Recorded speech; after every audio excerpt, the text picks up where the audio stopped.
కేంద్రంలో RSS కనుసన్నల్లోని BJP ప్రభుత్వం 11 సంవత్సరాలుగా అధికారంలో ఉంది.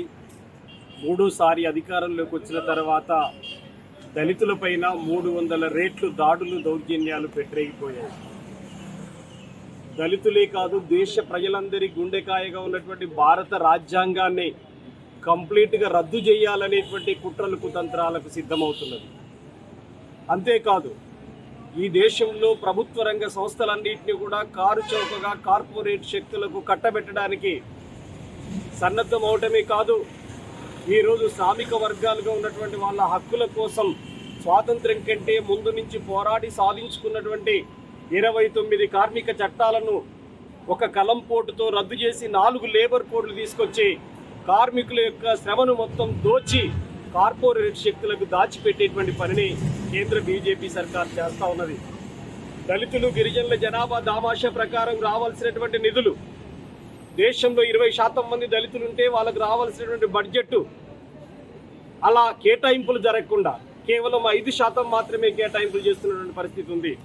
నీతి ఆయోగ్ వచ్చిన తర్వాత ఎస్సీ ఎస్టీ సప్లాన్ చట్టాన్ని కంప్లీట్గా నీరుగార్చి దళితులకు రావాల్సిన బడ్జెట్ను తుంగలో తొక్కుతున్నటువంటి పరిస్థితి ఉంది. జాతీయ గ్రామీణ ఉపాధి హామీ చట్టంలో 80% మంది దళితులే జాబ్ కార్డు హోల్డర్స్గా ఉన్నారు. మొదట్లో ఈ ఉపాధి హామీ చట్టం వామపక్షాల పోరాట ఫలితంగా యూపీఏ ప్రభుత్వం తీసుకొచ్చింది. ఈరోజు ఆ చట్టాన్ని కంప్లీట్ నీరుగార్చడానికి చట్టం వచ్చిన తొలినాళ్లలో 1,18,000 కోట్ల రూపాయలు కేటాయించినటువంటి ప్రభుత్వాలు ఈరోజు దాన్ని 86,000 కోట్ల కుదించింది. క్రమేపీ ఈ చట్టాన్ని నీరుగారిస్తే దళితులకు చేసుకుందామన్న పని లేకుండా చేసేటువంటి కుట్రలకు, కుతంత్రాలకు వడిగడతా ఉన్నటువంటి పరిస్థితి ఉంది. అందుకనే ఈరోజు బీజేపీ అధికారంలోకి వచ్చిన తర్వాత ప్రత్యేకించి దళితుల మీద, గిరిజనుల మీద, మైనార్టీల మీద, మహిళల మీద, సామాజిక న్యాయం మీదనే పెద్ద ఎత్తున దాడి చేస్తున్నటువంటి పరిస్థితి ఉంది. ఈరోజు దేశంలో సెక్యులరిజం అనేటువంటిది లేకుండా పోతుంది, లౌకికవాదం అనేటువంటిది లేకుండా పోతున్నటువంటి పరిస్థితి ఉంది. మత విద్వేషాలు రెచ్చగొట్టబడుతున్నటువంటి పరిస్థితి ఉంది. ఇటీవల మనం చూసాం, పహల్గామ్లో జరిగినటువంటి ఉగ్రవాద దాడి, దాన్ని మత విద్వేషాలు రెచ్చగొట్టడానికి కేంద్ర బీజేపీ సర్కార్ ఉపయోగించుకున్నది. కానీ ఆ 4 టెర్రరిస్టులు ఎవరో ఇప్పటి వరకు పట్టుకోలేకపోయింది.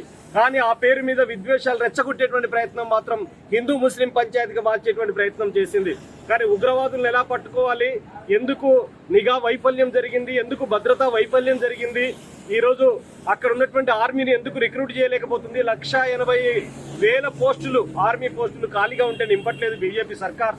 కానీ ఈరోజు టెర్రరిస్టు దాడి, పాకిస్తాన్ టెర్రరిస్టులు దాడి చేశారు.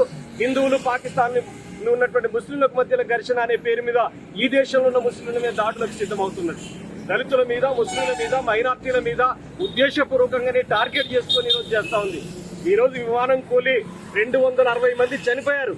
వీటికి ఎవడు బాధ్యత వహించాలి?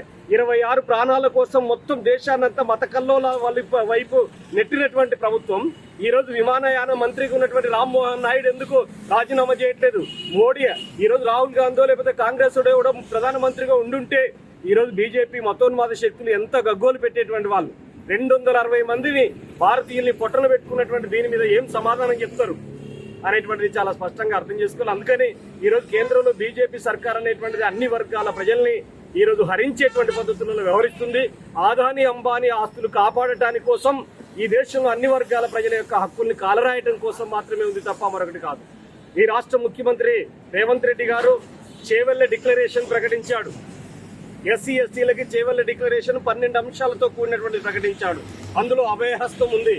అందులో చాలా స్పష్టంగా ఆయన ఎస్సీ ఎస్టీ సప్లాన్ చట్టాన్ని ఎట్లా అమలు చేస్తాం, ఇందిరమ్మ ఇండ్లను ఎలా అమలు చేస్తాం, అదేవిధంగా 3 కార్పొరేషన్లకు ఎలా విడగొడతాం అనేటువంటి పద్ధతులలో చాలా చెప్పాడు.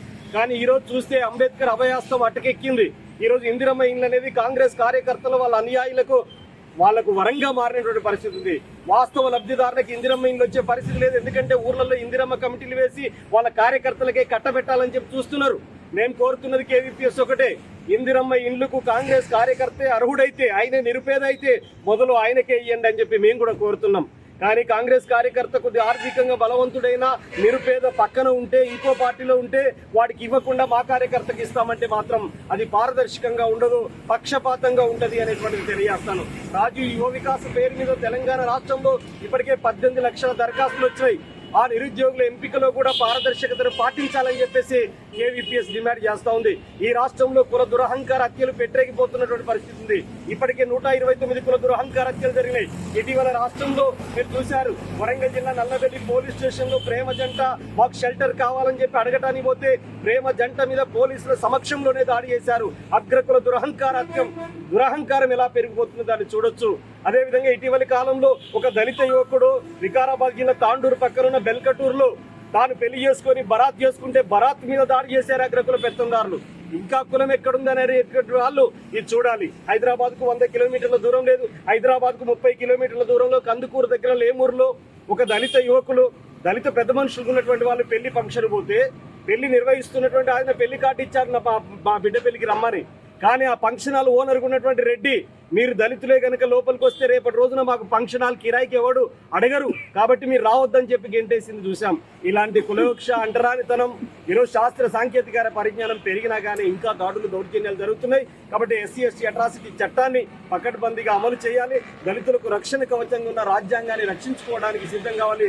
కులాంతర వివాహితులకు ప్రత్యేక రక్షణ చట్టం చేయాలని చెప్పి కులవృక్ష వ్యతిరేక పోరాట సంఘం తెలియజేస్తున్నాం. రాష్ట్ర వ్యాప్తంగా KVPS అన్ని జిల్లాల శిక్షణ తరగతులు జరుగుతున్నాయి. ఈ శిక్షణ తరగతుల సందర్భంగా కార్యకర్తలందరికీ రాజకీయ తర్ఫీదునిచ్చి సామాజిక చైతన్యం, పూలే, అంబేద్కర్, కార్ల్ మార్క్స్ బోధించినటువంటి గ్రంథాల యొక్క ఔన్నత్యాన్ని మొత్తం మా కార్యకర్తలందరికీ తెలియజేసి రాబోయేటువంటి రోజులలో సామాజిక ఉద్యమాల్ని బలోపేతం చేయడానికి, శ్రామిక వర్గాల ఐక్యత కోసం, కుల నిర్మూలన కోసం ఈ KVPS ముందుకు సాగుతుందని చెప్పి తెలియజేస్తూ సెలవు తీసుకుంటున్నాను.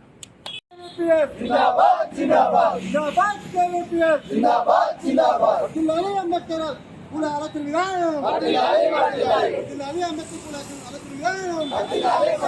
जिंदाबाद जिंदाबाद जिंदाबाद जिंदाबाद जिंदाबाद